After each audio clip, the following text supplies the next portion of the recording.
Šiandien tęsiam darbą su masyvais ir uždavinukas būtų toks, reiktų išrikiuoti masyvo elementus didėjimo arba mažėjimo tvarka. Iš pradžių bandysim rikiuoti didėjimo, o paskui pamatysit, kad pakeisti mažėjimo tvarką labai yra nesudėtinga. Ir jeigu norim išrikiuoti masyvą, aišku, mes jį turim turėti. Taigi apsirašysiu masyvą ir šį kartą naudosiu tą aprašymo būdą, kai galim įrašyti ir masyvo elementus, tai yra tam tikras reikšmes, ar ne? Ir susirašysiu keletą elementą, tegul bus 5, kad nereiktų daug rašyti, ir mes bandysim jį išrikiuoti.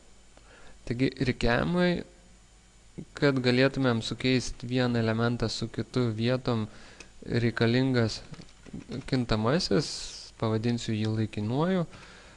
Toliau dar reiks mums vieno kintamojo g, vėl pavadinimą šiaip sugalvojau, bet galit naudoti jūs ir kitokį, kuris bus lygus 0 ir kam jis reikalingas, pamatysit programos rašymo metu.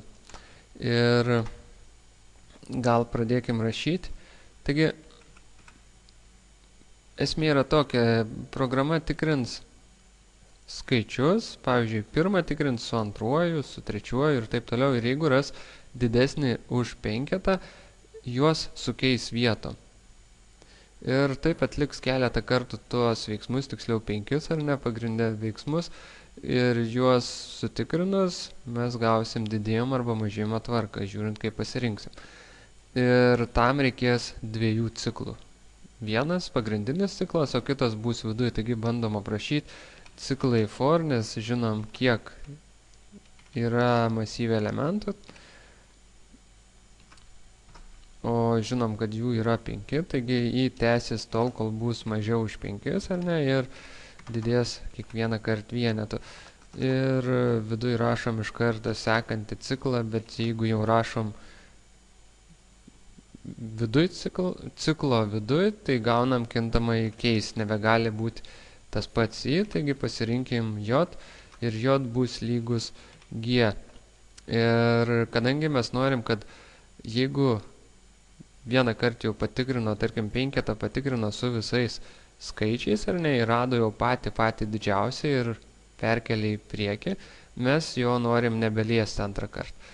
Ir tikrint tik nuo antro, paskui suradę antrą pagal dydį, ar ne, tada keliausim prie trečio ir taip, kol visus išrikiuosim. Taigi šitas ciklas ir tikrins tuos skaičius, taigi mes kiekvieną kartą radę didžiausią, jo nebeliesim, tai parašykim g++. Iš pradžių pirmą kartą ciklas bus j lygų 0, ar ne, nes parašėm 0, antrą kartą j lygų 1 ir taip toliau. Taigi tikiuosi supratot, ką aš čia norėjau pasakyti. Ir j lygiai taip pat turi būti mažiau už 5 ir aišku didėti kiekvieną kartą vienetą. Dabar ciklo rikiavimo pagrindinė dalis, taigi tikrinsim elementus, kaip sutarėm, ir žiūrėsim, ar tie elementai turi būti sukeisti ar ne. Ir jeigu j masyvo j-asis elementas yra didesnis už i-tai elementą, mes juos keičiam, ar ne? Ir čia jau naudosim laikinąjį kintamąjį. Taigi laikinajam kintamajam priskirsim, tarkim, masyvo i-tai elementą. Vėlgi, ar i-tai ar j-tai elementą spręsti jums patiems. Svarbu, kad juos sukeistumėt vietom. Tai jeigu čia i-tai parašysit, sekančios eilutės atrodys taip, mas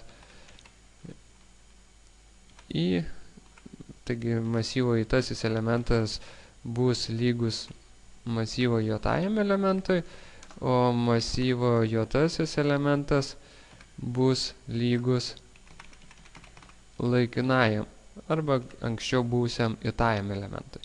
Jeigu jūs sukeistumėt, čia parašytumėt j, tai visur kitur keistus irgi.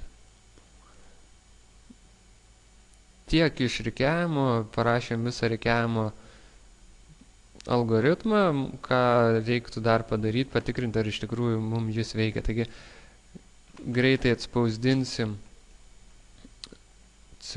tai yra masyvai ir patikrinsim, ar mes viską gerai padarėm.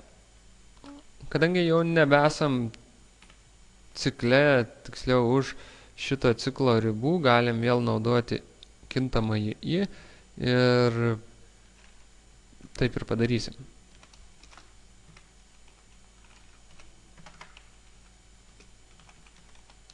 Ir čia vienintelė trumpa eilutė ir mes todėl nedėsim figūrinių skliaustų.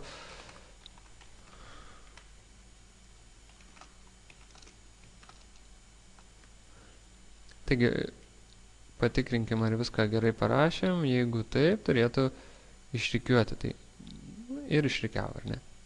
O kaip sakiau, jeigu norit sukeisti vietom, bus labai viskas paprasta. Tai toj vietoj, kur tikrinat ifo sakinyje, tai reikia pakeisti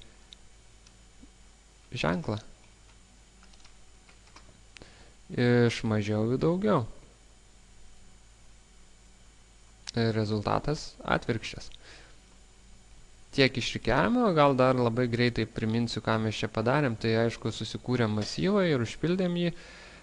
Toliau susikūrėm kintamosius, kurių mums reikia rikiavimo, ir dviejų ciklų pagalba mes tikrinom skirtingus elementus. Vieno ciklo pagalba būtų sunku patikrinti, taigi naudojom du ciklus ir toliau su ifo sakiniu tikrinom vieną masyvo elementą su kitu, ir jeigu matėm būtinybę juos sukeisti šitų trijų eilučių pagalba, tai ir padarėm.